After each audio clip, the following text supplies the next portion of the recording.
at Lyons, New York Times bestselling author, Thrillers of Heart. My background is in pediatric emergency medicine. I was a doctor for 17 years, and I've been writing all my life. Telling stories is just kind of my way of figuring out the chaos that surrounds us. When I was an intern, one of my fellow pediatric interns was brutally murdered, and it was a horrendous crime, and the only way I could make sense of that was through my writing. So that's when I wrote my very first thriller, and eventually in 2004, I found the courage to actually submit to a contest, and I was a finalist, and that caught the attention of a publisher. I thought, you know, being a doctor was a dream come true for a small town girl from Pennsylvania, but being a writer has always also been my dream. So I actually quit my day job. I left my practice.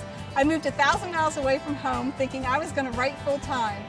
And unfortunately, that first book was canceled because of cover art problems. I thought, what the heck did I do? I mean, I thought I had maybe made the biggest mistake of my life, but then I sat down that day and started writing. And I realized, no, I am so happy doing this. And I eventually got my rights back to the books I sold to New York City.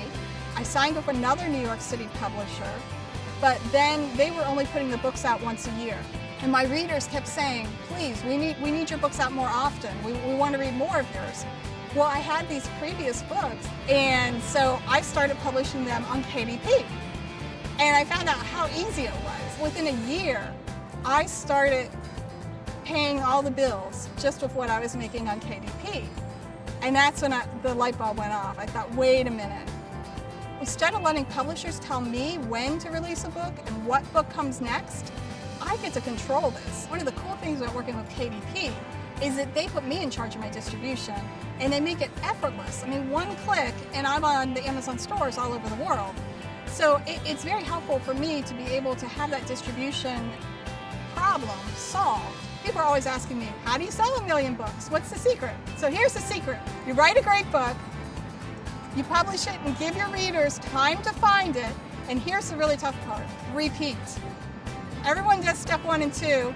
They get impatient with step 2 and they never get to step 3. So write a great book, give your readers time to find it and tell their friends, and repeat. And that's the magic formula.